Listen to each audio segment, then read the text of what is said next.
हिमाचल प्रदेश में पंचायती राज पर संकट और बहुत परेशानियां।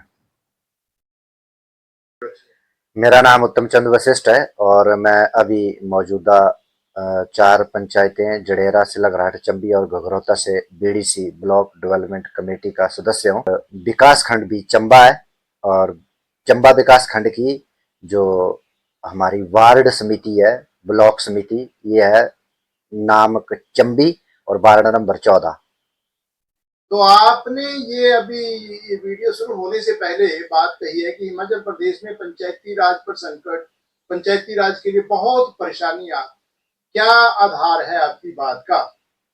जी, जो पंचायती राज की मूल धारणा है उसके विपरीत काम हो रहा है। एक तरह से जो पंचायती राज एक्ट के मुताबिक जो वर्णित है उसके अकॉर्डिंग ना होके कुछ अधिकारियों ने अपनी तरह से अपना राजतंत्र बनाया हुआ है, ना कि पंचायती राज तंत्र के माध्यम से काम हो रहा है।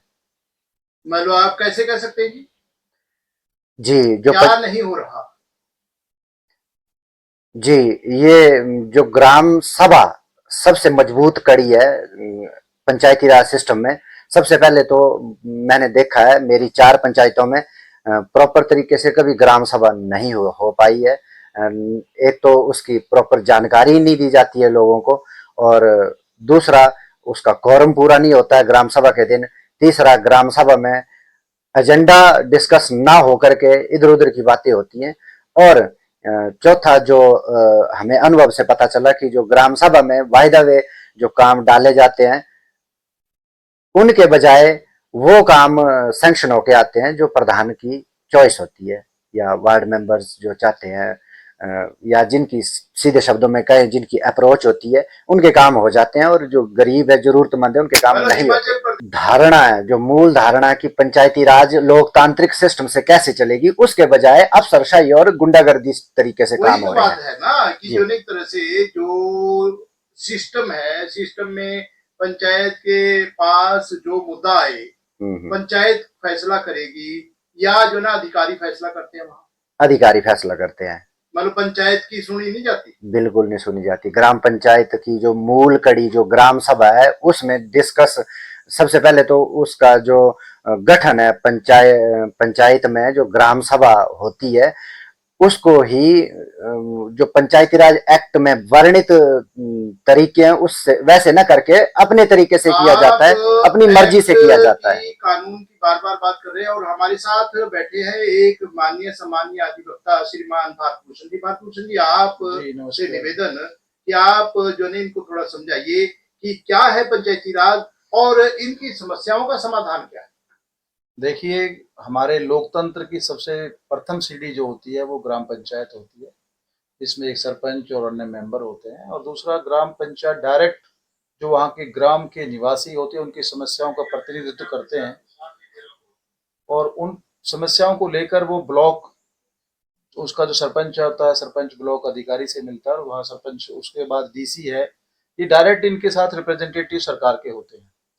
उसमें उनका जो अलॉटमेंट ऑफ फंड होता है वो भी होता है, और ग्राम पंचायत के लिए जो फंड करती है वो सरकार अलोकेट करती है, जिसका यूटिलाइज करने के लिए सरपंच और मेंबर आपस में कोरम बनाते हैं और उसमें मुद्दे बनाते हैं। उत्तम चंद वशिष्ठ जी, आप बताइए कि आपकी पंचायत को पूरी ग्रांट, पूरा फंड मिला या नहीं मिला?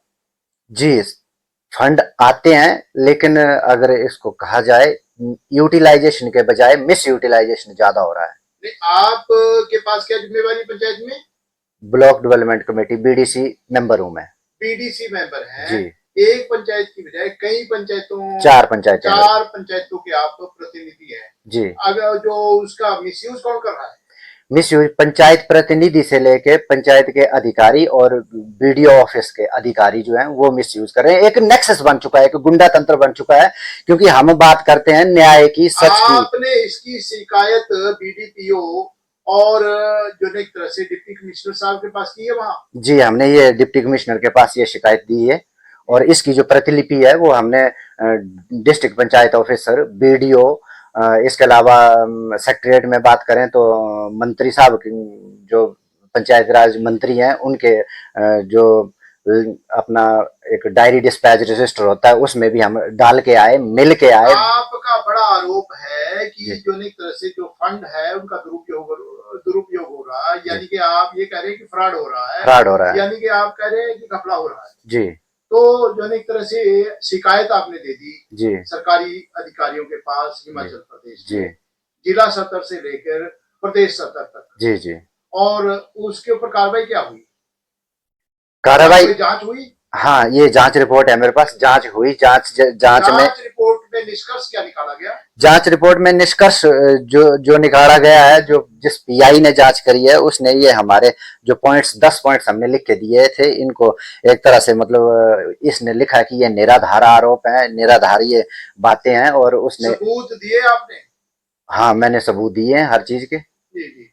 जी तो हमने। आप जो नहीं, अभी हम बात करते हैं श्रीमान भारतभूषण जी, आप अधिवक्ता है, अधिवक्ता के तौर पर इनको थोड़ा सुझाव दीजिए कि क्या होगा, जैसे कि शिकायत इन्होंने की, जो जांच अधिकारी ने जांच में जो एक तरह से तथ्यों को छुपा दिया, जो इनका आरोप।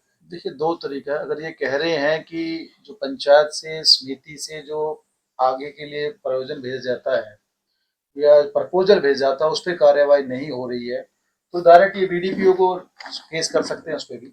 और दूसरा, उसको रिप्रेजेंटेशन दे सकते हैं, और रिप्रेजेंटेशन उसको डीसी को उसकी कंप्लेंट कर सकते हैं।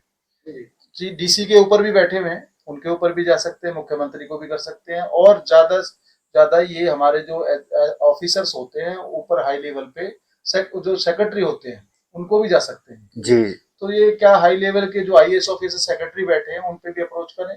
दूसरा, अगर इनको लगता है कि फंड में गड़बड़ी है, तो उसकी, अगर फंड में गड़बड़ी का मुद्दा जो है वो 420 एक्ट में आएगा, धोखाधड़ी में आएगा, तो कहीं पर भी आप पुलिस की एक्शन ले सकते हैं, एसपी को भी कंप्लेंट दायर कर सकते हैं, या कोर्ट में डायरेक्ट प्राइवेट कंप्लेंट दायर करें कि यहाँ पर ऐसे ऐसे फंड अलोकेट हुआ, या वो कार्य नहीं हुआ, या इस अधिकारी की गलती से या ड्यूटी नेग्लिजेंस से उसको दो, उसके खिलाफ में आप कोर्ट में जाए। तो जो एक तरह से आपने यहाँ दोनों माननीय जो एक तरह से वक्ताओं की तरफ से बात सुनी, आप सब जो ये वीडियो देख रहे हैं, आपसे निवेदन है कि अगर आप ईमानदारी के पक्षधर हैं, और अगर आप जो एक तरह से देश में भ्रष्टाचार के खिलाफ का अपनी आवाज बुलंद करना चाहते हैं, तो आप इनकी आवाज में आवाज मिलाइए और इस वीडियो को आगे शेयर कीजिए। और साथ ही जो एक तरह से जो वकील साहब ने, तो आपने उत्तम चंद जी, सुना है आपने ना क्या कहा है? जी, जो इन्होंने कहा है वो तमाम चीजें मैं कर चुका हूँ। सेक्रेटरीट में हमने दे दिया है, डायरेक्टरेट में हमने दे दिया है, कोर्ट तक हमने दे दिया है। ये इतनी बड़ी फाइल ये कोर्ट की है, कोर्ट में भी हमने दे दिया है। अब ये बता रहे हैं जो कि सब जगह चले नहीं, अगर सेक्रेटरी लेवल पे भी काम नहीं हुआ तो आप रिट डालें, हाई कोर्ट में रिट हाई कोर्ट में रिट डालें। हाई कोर्ट में रिट डालेंगे, डेफिनेटली। तैयार है जी डालने जी बिल्कुल, रिट डालने के लिए तैयार है। तो हिमाचल प्रदेश के जो अधिकारी या जो एक तरह से हिमाचल प्रदेश के नागरिक इस वीडियो को देख रहे हैं, तो उनसे निवेदन है कि जो एक तरह से सच के साथ खड़े रहिए, और जो एक तरह से, ताकि जो ना हिमाचल का विकास हो, देश का विकास हो, आप सब तंदुरुस्त रहें, खुश रहें। और इसी के साथ आपसे ये भी एक निवेदन कि आप इस चैनल को तुरंत सब्सक्राइब कीजिए, बेल आइकन का बटन दबाइए, ताकि आने वाली हर वीडियो, हर नोटिफिकेशन आपको मिलती रहे, और आप सब तंदुरुस्त खुश रहें। बहुत बहुत शुक्रिया, धन्यवाद, नमस्कार।